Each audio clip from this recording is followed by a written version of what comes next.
अकोला पंचायत समिती अंतर्गत ग्राम दुधलम गावातील पिण्याच्या पाण्याचा सुमारे 8 ते 9 दिवसांपासून वास येत आहे। त्याही परिस्थितीत काल नळ योजनेमार्फत पुन्हा पाणी सोडण्यात आले। याबाबत ग्रामस्थांनी स्थानिक ग्रामपंचायत प्रशासनाकडे तक्रार केली होती। तरीही वासयुक्तपणे ग्रामपंचायतद्वारे पाण्याच्या टाकीमध्ये सोडण्यातच येत आहे। ग्रामपंचायतच्या हलगर्जीपणामुळे स्थानिक ग्रामस्थांचे आरोग्य धोक्यात आले असल्याने ग्रामस्थांनी 17 डिसेंबर रोजी पाण्याच्या टाकीची तपासणी केली असता टाकीमध्ये 2 साप मृत अवस्थेत आढळले। याबाबत ग्रामस्थांमध्ये ग्रामपंचायत प्रशासनाविरोधात तीव्र संताप व्यक्त करण्यात येत असून स्थानिक लोकप्रतिनिधी तथा प्रशासनाने या संदर्भात योग्य कार्यवाही करून दोषींविरुद्ध कठोर शासन करावे अशी मागणी ग्रामस्थांच्या वतीने करण्यात येत आहे। MCA न्यूज मराठीकरिता धनराज सपकाळसह कॅमेरामन नरेंद्र वाढवणकर, अकोला।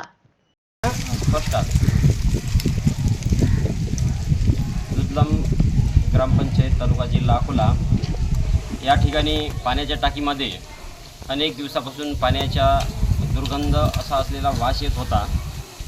सदरील घटना सरपंचाला आमचे ग्रामपंचायत सदस्य ऋषिकेश मल्ले यांनी लक्षात आणून दिल्यानंतरही सुद्धा त्यांनी टाळाटाळ केली आणि आज जास्त प्रमाणामध्ये वास येत असल्यामुळे पाण्याच्या टाकीवर वर चढून पाहणी केली असता पाण्याच्या टाकीमध्ये कुजलेल्या अवस्थेमध्ये 2 सापाचे मृतदेह आढळून आले।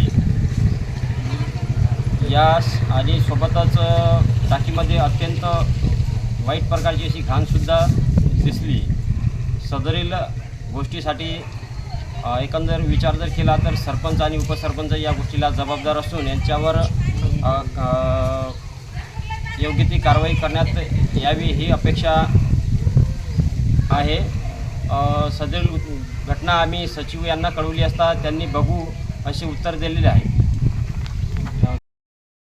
सदर प्रकरणामुळे गावातील अनेक लोकांची तब्येती बिघडलेल्या असून अनेक जण दवाखान्यामध्ये ॲडमिटसुद्धा आहेत। पोटाचे विकार सोबतच आणखीनही काही विकार अनेक लोकांमध्ये असून या प्रकरणामध्ये भीतीचे वातावरण सगळ्यांमध्ये आहे। सदर घटनेमध्ये सरपंच आणि उपसरपंच यांनी दुर्लक्ष केल्यामुळे त्यांच्यावर योग्य ती कारवाई करण्यात यावी अशी प्रशासनाला आम्ही विनंती करतो।